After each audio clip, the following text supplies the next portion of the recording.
Assalamualaikum warahmatullahi wabarakatuh. Perkenalkan, nama saya Irman Shah, mahasiswa PPG BES 2, Program Studi Sejarah Kebudayaan Islam, Kampus UIN Salatiga.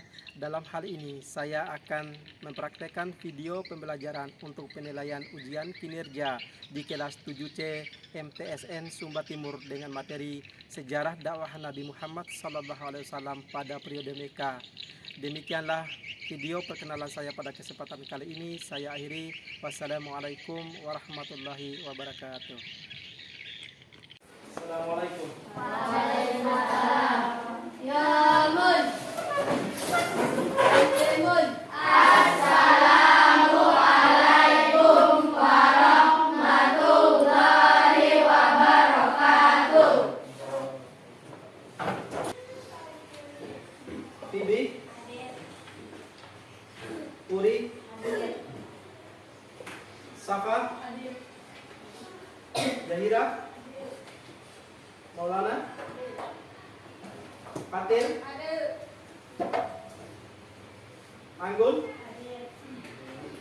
Fajrin, Izam, Azam, Arya, Haifa, Rifki, Aziz, Salsa, Ilham, Saskia. Hadir semua? Ya. Alhamdulillah.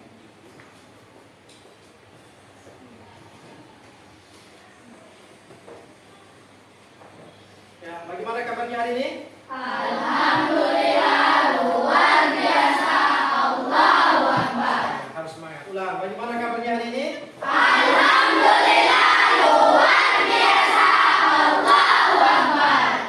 Ya, satu orang coba pimpin doa. Kita sama-sama baca surah Al-Fatihah. Mas-mas kalau kita belajar harus berdoa. Doa mulai. Bismillahirrahmanirrahim. Alhamdulillah. Ya, baik. Baik anak-anak, hari ini kita belajar tentang materi dakwah Nabi Muhammad SAW ketika berada di Mekah. Ya, jadi pada kesempatan kali ini kita akan mempelajari bagaimana proses dakwah Nabi Muhammad ketika berdakwah di Mekah. Namun sebelumnya kita akan lihat dulu kira-kira materi yang minggu yang lalu menceritakan tentang apa. Coba siapa yang bisa? Yang masih ingat? Ya, coba Puri. Pelajaran minggu yang lalu adalah kita mempelajari tentang bentuk-bentuk kebudayaan bangsa Arab Islam.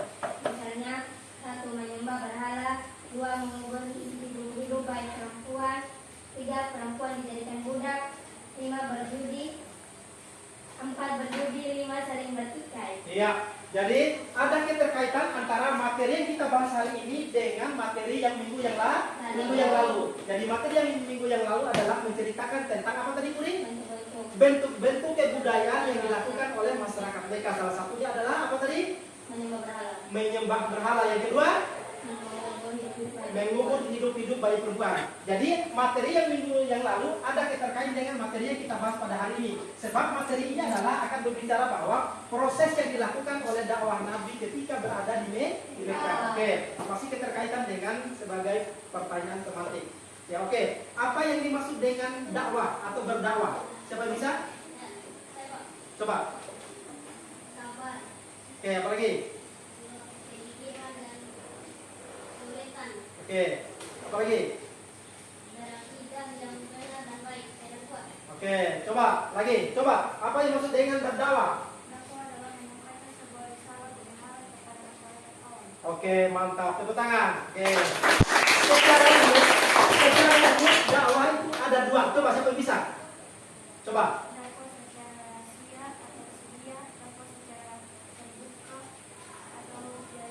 Iya, mantap. Dakwah secara umum itu ada dua. Ada dakwah secara terbuka yang disebut dengan apa tadi? Siriyah.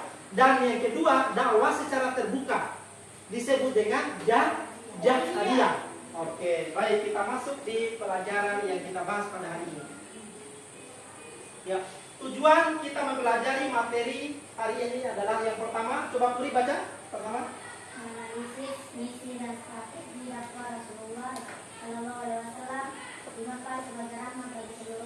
Ya, kita harus mengetahui bagaimana proses dakwah yang dilakukan oleh Nabi. Oke, yang kedua, Tajrim, coba baca.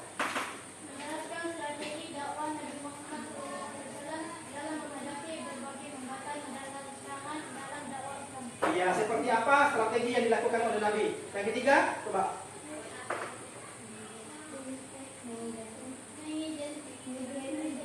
Mengidentifikasi. Terus baca coba Maulana. Mengidentifikasi Keberhasilan. dakwah Nabi Muhammad SAW di Oke, ya. Jadi ada 3 tujuan pelajaran kita hari ini. Yang pertama adalah bagaimana menganalisis strategi dakwah Nabi. Yang kedua, strategi dakwah Nabi ketika di Mekah. Yang ketiga itu adalah seperti apa keberhasilan yang dilakukan oleh Nabi. Baik, lihat di depan. Ini ada ilustrasi. Ya, ada 4 gambar ataupun ilustrasi salah satu bentuk yang dilakukan oleh Nabi ketika berdakwah pertama kali di Mekah. Gambar yang pertama dan yang kedua itu menceritakan tentang apa? Coba siapa yang bisa? Ya, coba Maulana, kasih besar suara. pertama menceritakan sebagai ilustrasi kelahiran dan Nabi Muhammad SAW sedang menyisir untuk melakukan perenungan dan tafakur dan bersyukur nikmat yang Allah berikan. Oke. Gambar yang kedua menceritakan sebagai ilustrasi Nabi Muhammad SAW yang beberapa para sahabat sedang mendengar apa yang disampaikan oleh Nabi Muhammad SAW. Oke, mantap. Ya, gambar pertama dan kedua sudah disampaikan oleh teman tadi Maulana. Dan sekarang coba perhatikan, gambar ketiga dan keempat itu adalah kira-kira menceritakan tentang apa? Siapa yang bisa? Coba. Ketiga sebagai ilustrasi seorang khalif atau umat menyampaikan dakwah ketika berada di masjid ataupun musola. Gambar yang keempat sebagai ilustrasi Nabi Muhammad SAW sedang menyampaikan dakwah secara terbuka di hadapan masyarakat Mekah. Oke, mantap. Tepuk tangan untuk dua orang teman tadi. Ya, jadi ini adalah ilustrasi ketika proses dakwah yang dilakukan oleh Nabi Muhammad ketika berdakwah di Mekah. Gambar yang pertama adalah buah hira dengan Nabi Muhammad. Gambar yang kedua, Nabi Muhammad dengan beberapa para sahabatnya sedang menyampaikan dakwah. Gambar yang ketiga coba. Ini ilustrasi di masjid atau di musola ketika seorang khatib sedang menyampaikan khutbah. Yang keempat, gambar keempat menceritakan tentang ya, Nabi Muhammad sudah diperintahkan untuk berdakwah secara terbuka dan secara terang-terangan. Ya. Ya, coba satu orang. Coba.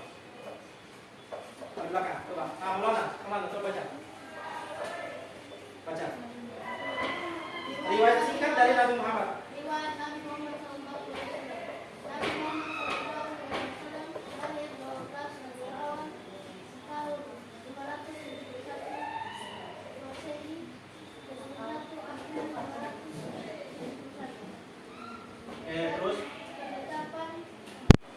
Bertepatan dengan tahun gajah ayahnya Abdul Abdul Muthalib, ibunya Siti Aminah binti Wahab, paman Abu Talib, kakek Abdul Muthalib. ya, itu adalah sedikit riwayat singkat dari Nabi Muhammad SAW. Nabi Muhammad lahir pada tanggal 12 Rabiul Awal tahun 571 Masehi atau bertepatan dengan 21 April 571 Masehi, bertepatan dengan tahun gajah. Kenapa disebut dengan bertepatan dengan tahun gajah?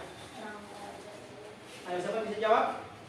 Kenapa disebut dengan bertepatan dengan tahun gajah?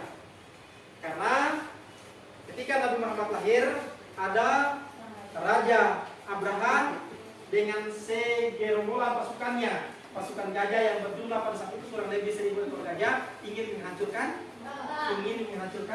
Ka'bah. Tetapi apa yang terjadi? Atas izin Allah, pasukan burung ababil sambil membawa batu masing-masing ekor burung tersebut, membawa batu dari neraka dan melepaskan kepada pasukan tersebut. Akhirnya banyak yang meninggal di tempat tersebut. Akhirnya pasukan Raja Abraham dengan pasukan yang lain itu adalah melarikan diri dari tempat tersebut.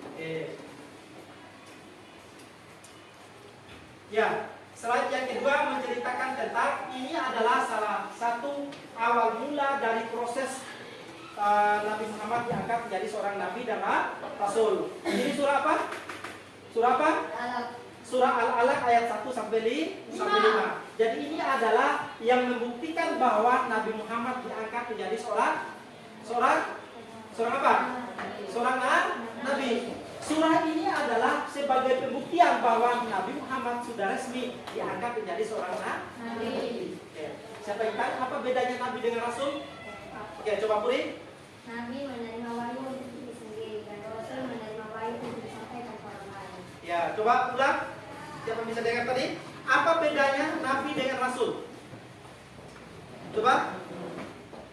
Nabi itu adalah menerima wahyu untuk dirinya sendiri, sedangkan rasul itu adalah menerima wahyu untuk disampaikan kepada orang lain. Oke. Jadi ini adalah salah satu proses turunnya Al-Quran ketika Nabi Muhammad bertahamul ataupun menyendiri di Gua Hira. Akhirnya atas izin Allah melalui perantara malaikat Jibril. Jadi akhirnya Nabi Muhammad menerima surah yang pertama, yaitu surah Al-Alaq ayat 1 sampai 5. Coba kita sama-sama baca, ya. Kita sama-sama baca, sama-sama basmalah. Bismillahirrahmanirrahim. Iqra bismi rabbikal ladzi khalaq. Khalaqal insana min 'alaq. Iqra wa rabbukal akram. Alladzi 'allama bil qalam.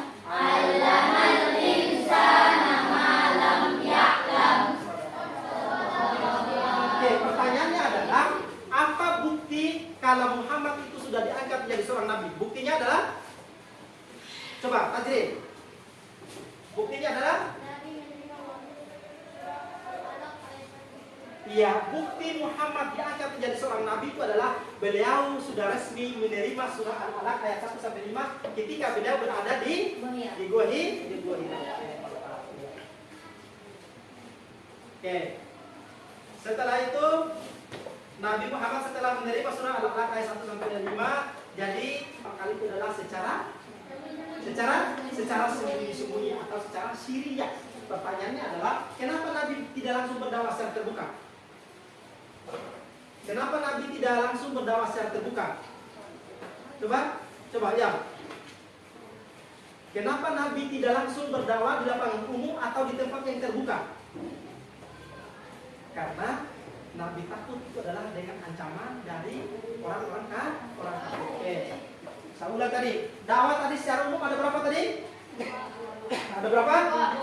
Ada dua. Yang pertama, dakwah secara tertutup atau secara rahasia, dan yang kedua dakwah secara terang-terangan atau secara terbuka. Oke, baik. Nabi Muhammad berdakwah kurang lebih secara tertutup atau secara sembunyi-sembunyi itu adalah berlangsung selama berapa tahun? Selama berapa tahun? Selama 3 tahun.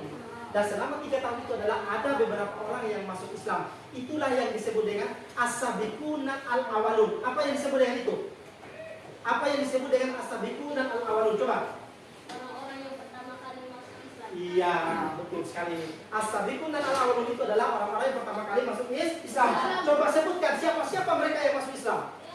Siti Khadijah bin Khuwailid, Ali bin Abi Thalib, Abu Bakar As-Siddiq, Utsman bin Affan, Bilal bin Rabah, Ummu Aiman, Hamzah bin Abdul Muthalib, Abbas bin Abdul Muthalib, Aisyah, Umar bin Khattab. Oke, mantap sekali ya. Yang disebut dengan as-sabiquna al-awwalun itu adalah orang-orang yang pertama kali masuk Islam dari kalangan keluarga dan dari kalangan sahabat Nabi. Karena ketika Nabi berdakwah pertama kali, beliau tidak langsung berdakwah secara terbuka atau di tempat umum, karena beliau itu adalah secara step by step, ya, karena memang tidak bisa berdakwah secara terbuka. Oke. Slide yang selanjutnya itu adalah ada Al-Quran surat Al-Hijr ayat 94. Ayat 94. Ini menceritakan tentang apa? Apa tujuan dari ayat ini turun? Coba, siapa bisa? Ya, Tajri. Tujuannya adalah memberikan penjelasan kepada Nabi Muhammad SAW untuk berdakwah secara terbuka dan terang-terangan di hadapan umum. Iya, surat Al-Hijr ayat 94 itu adalah turun memberikan sebuah penjelasan bahwa Nabi Muhammad sudah diberikan kesempatan untuk berdakwah secara terbuka ataupun secara terang-terangan.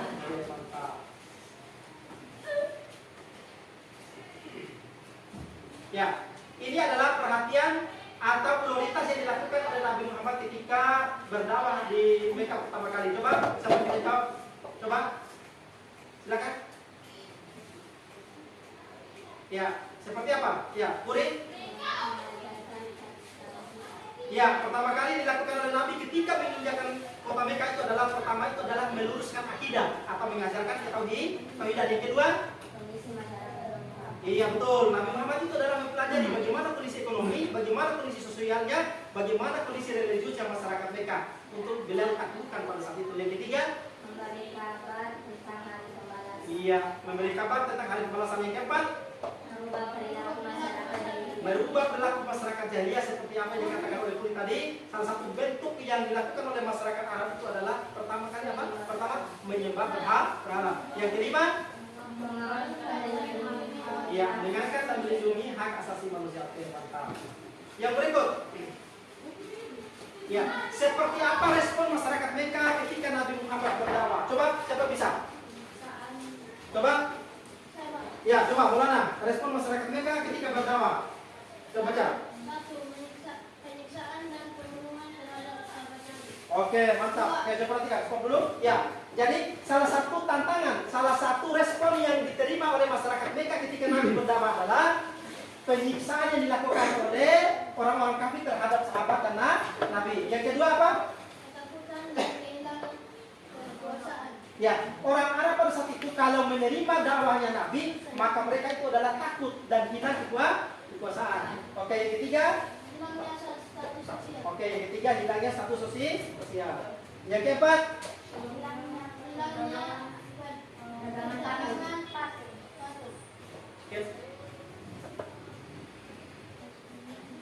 Ya, selanjutnya adalah tantangan dakwah Nabi. Apa yang menjadi halangan ataupun tantangan ketika Nabi berdakwah? Coba, ya. Penghinaan, ancaman dan siksaan terhadap Rasulullah SAW. Yang kedua,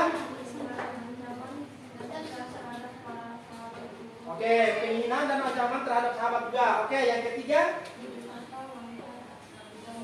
ya, Nabi Muhammad ketika berhadapan dengan kafir Quraisy, beliau dibujuk mau hartakah, wanita yang cantik atau posisi yang paling tertinggi ketika berada di kerajaan. Yang keempat,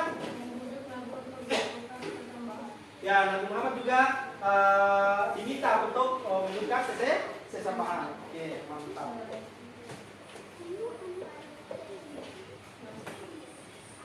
Ya, slide yang berikutnya adalah seperti apa kunci keberhasilan yang dilakukan oleh Nabi Muhammad ketika berdakwah.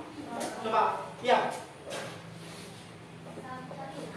Iya, sabar. Yang kedua, iya, lanjut. Oke.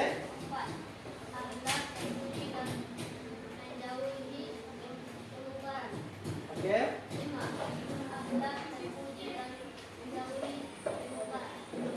Ya. Oke, baik. Perhatikan. Ini adalah salah satu bentuk keberhasilan yang dilakukan oleh Nabi Muhammad ketika berdakwah. Yang pertama, sabar. Yang kedua, yang ketiga, keempat,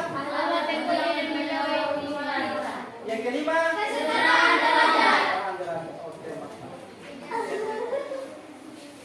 ya, ini adalah kunci keberhasilan ketika Nabi Muhammad berdakwah di Mekah. Ada 5 poin. Oke, selanjutnya kita lihat hal apa atau ibrah atau manfaat yang kita dapat ketika kita mempelajari dari materi proses dakwah Nabi Muhammad ketika di Mekah. Oke, coba siapa bisa? Coba.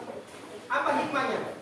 Satu, melalui kesabaran dalam berjuang agama Allah. Insya Allah akan selalu dilindungi dan didorong pada Allah. Dua, dengan melalui dakwah Nabi Muhammad Sallallahu Alaihi Wasallam menjadikan pemahaman tentang hak dan kesamaan derajat laki dan perempuan. Tiga, melalui penghapusan perbudakan manusia, maka statusnya manusia di hadapan Allah Subhanahu Wa Taala. Oke, tepuk tangan. Ya, dari materi tadi Pak Guru sudah sampaikan semuanya. Saatnya sekarang kerja di lembaran yang Pak Guru sudah bagikan tadi. Ya, di LKPD. Materi Pak Guru sudah bagi, silakan kelompok ada 4 kelompok.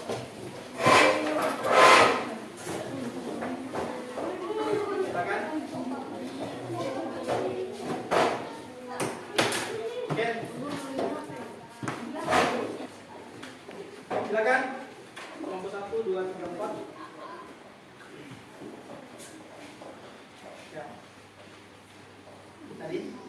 Materinya ada yang di yang Pak Guru sudah bagi.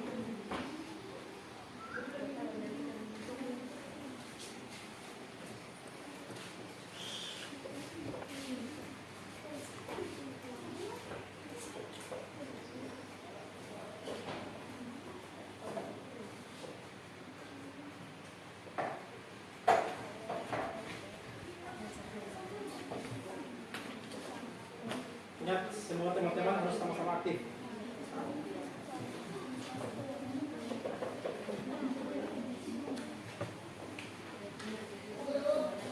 Nah, ya, betul ini, sudah betul ini.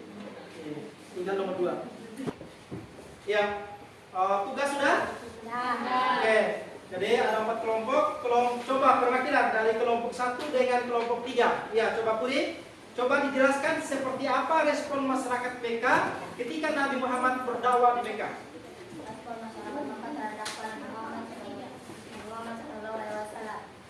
1. Penyiksaan dan pembunuhan terhadap sahabat Nabi. 2. Ketakutan dan kehilangan kekuasaan. 3. Hilangnya status sosial. 4. Hilangnya perdagangan patung. Iya, oke, iya. Jadi itu adalah salah satu bentuk respon masyarakat Mekah terhadap dakwah Nabi. Oke, sekarang seperti apa kunci keberhasilan yang dilakukan oleh Nabi? Coba kelompok 3. Coba perwakilan. Iya.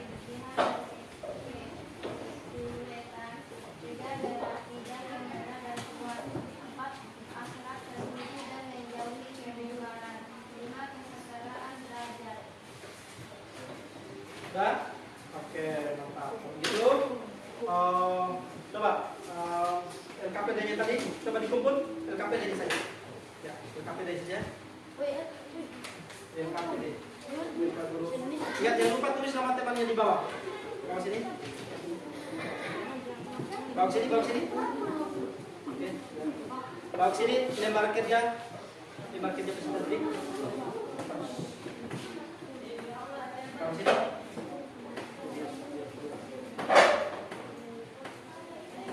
Ingat, jangan lupa tulis nama teman semua di bawah.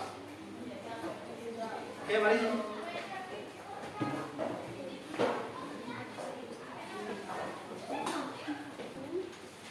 Oke, ya, baik.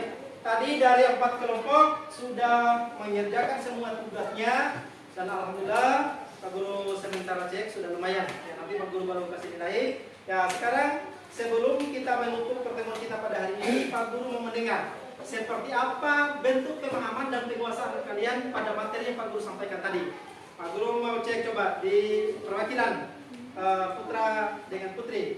Coba siapa yang bisa? Apa yang disebut dengan as-sabiqun al-awwalun? Coba, ya. Orang yang pertama kali masuk Islam.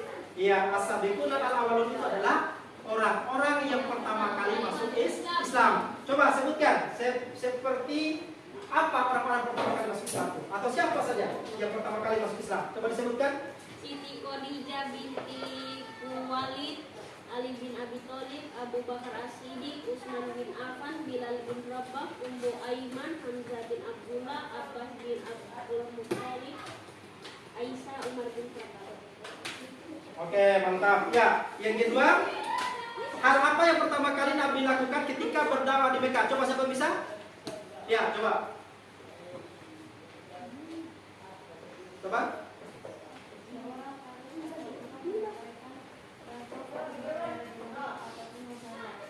Oke.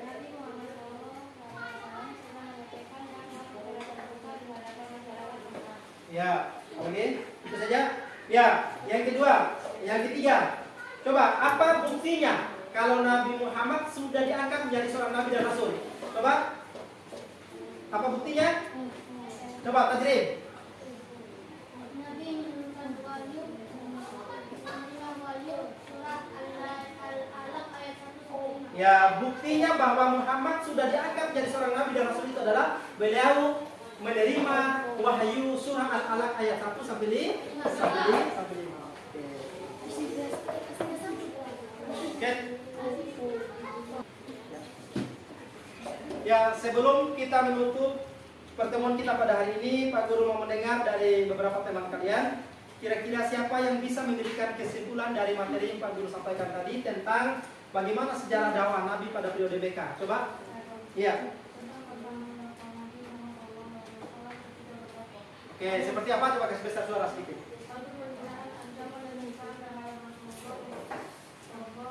Oke, kedua. Iya, lagi.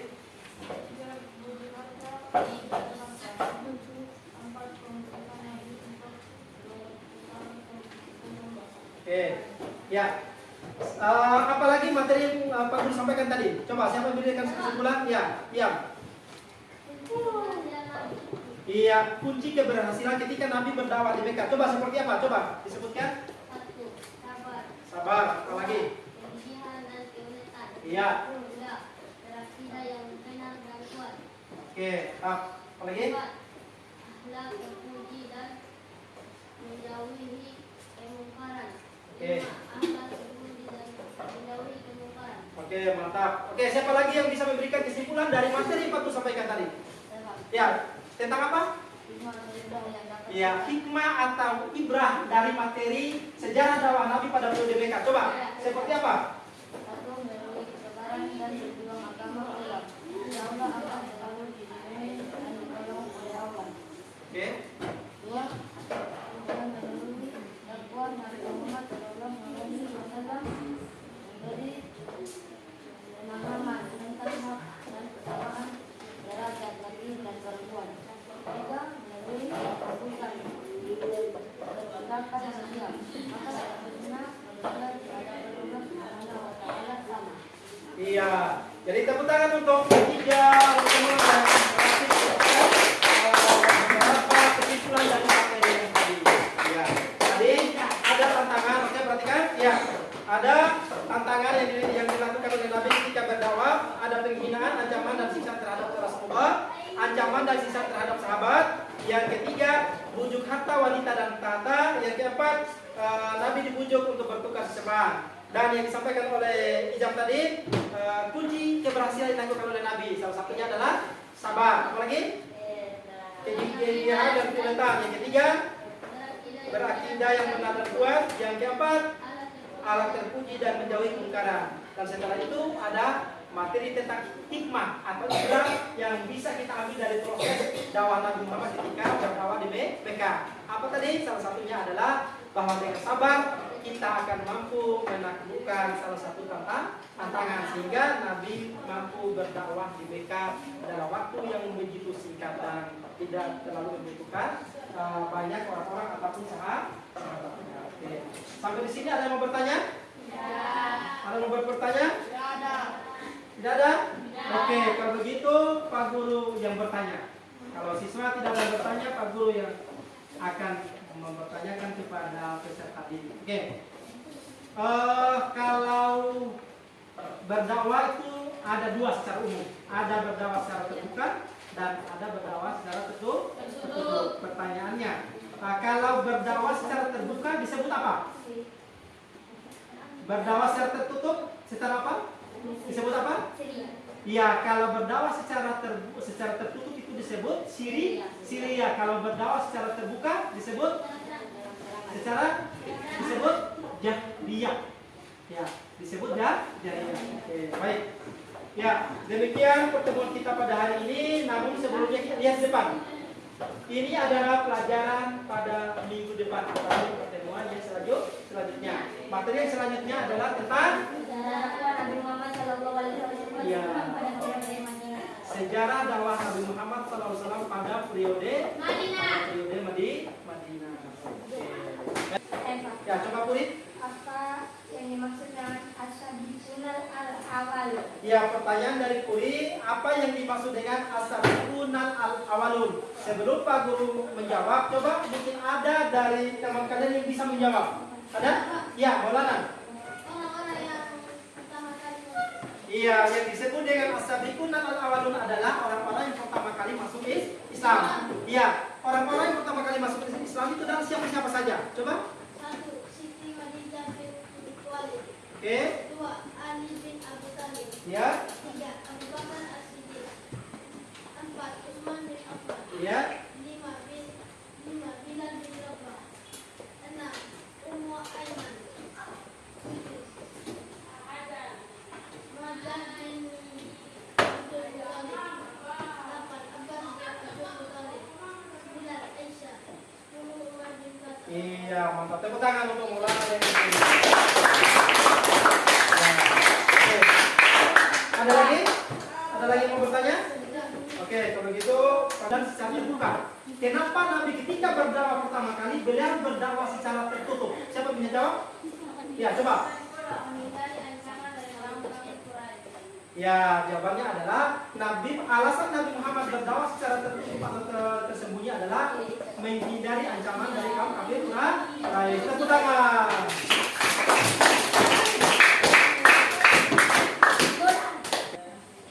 Ya, marilah kita menutup pertemuan kita pada hari ini dengan sama-sama membaca doa untuk Rafaatul Majlis. Subhanallah.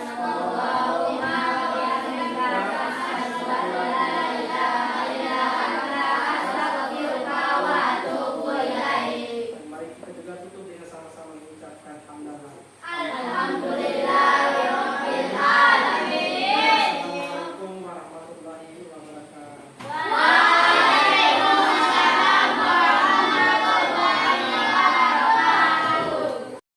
Audio Jungle.